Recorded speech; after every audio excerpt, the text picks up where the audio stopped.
The core of this campaign has been for people on the doorsteps about which government can produce a credible strategy to tackle our employment crisis. The SRI, as you know, have published a forecast that will see 300,000 jobs lost before the end of next year. Very soon we will pass the 400,000 mark for people signing on to the live register. I think people have a very clear choice in this election. We have a government who has been caught like rabbits in the headlights in the face of a jobs crisis.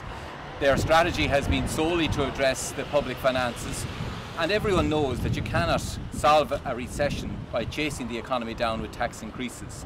What we need in this situation is a smart state, a state that is entering into a partnership with businesses, trying to find ways of making it easier for them to address their problems. And as you know, Leo published a very detailed set of proposals as to how the state could help small business in particular through a really tough time. And we have initiatives in PRSI, in rates, in the cost of doing business with the state, in prompt payments from the state, in rates. These are things that actually hurt business.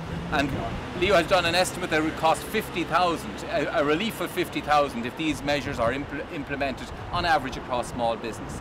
The other way the state can be smart is about looking at where are the sectoral opportunities and where are the investments that we can now make that will provide not only employment in the short term, but the platform to build employment for the longer term.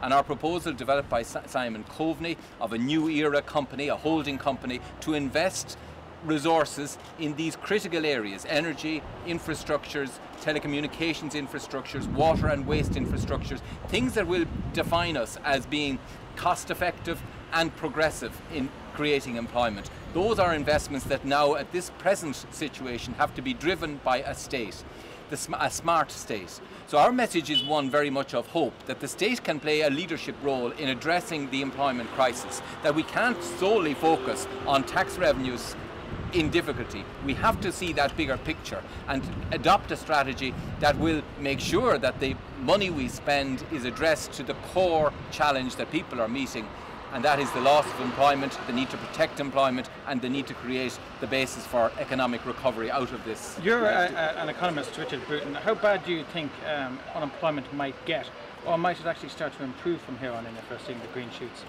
Well, I think the SRI has published a forecast, and the government have underwritten that forecast, which would see unemployment rising to 17% at the end of next year. That's 300,000 jobs. That is an unthinkable hemorrhage of jobs, and really we need strategies to try and preempt that. And I think that's been the core of Fine Gael's effort over recent months, is to develop those strategies that can make a difference.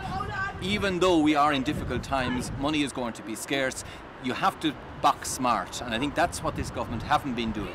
They haven't been thinking about how government can be a partner to the economy to get out of this recession, and that's the sort of thinking that we need now.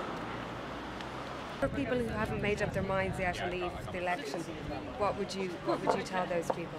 Well, I think this election is about an economic crisis and how do we work our way out of it. What's the best direction to head? And I think Fine Gael has been offering unique leadership. We're saying that the state can act smart in these difficult times. We can use our resources to protect employment, and we can use our resources to create the framework for employment for the future. And I think there is a very clear choice for people. If they want a different approach, a more innovative approach, a more radical approach, I think Fine Gael is offering that to voters, and I think voters want that. Voters realise we're in a crisis, and they want to take up that challenge, and they want politicians who are willing to face that challenge and recognise it.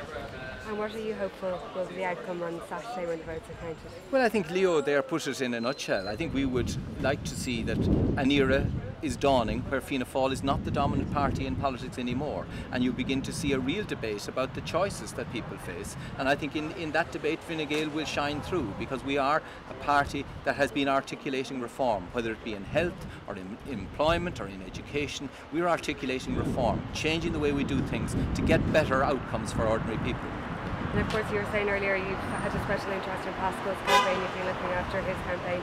How do you think he's going to do today? I think Pascal has emerged as a really strong force in politics. He is dynamic. He's the sort of voice that people want to see for the future in politics. He has a background in industry. He's been willing to give that up because he's appalled at what he sees in politics. And I think that's what people want to see. Someone who's getting in there for conviction reasons, who wants to make a difference. And are you looking forward to having George Lee on your team? I mean, it's superb. And I think George has brought a new dimension to politics. It shows that it's not just an issue for our politicians, professional politicians, but the challenges that this country faces is one that we all must embrace. And to see someone who's so prominent in another walk of life coming into politics to put his shoulder to the scrum, I think that's really heartening for those of us who have been at it a long time.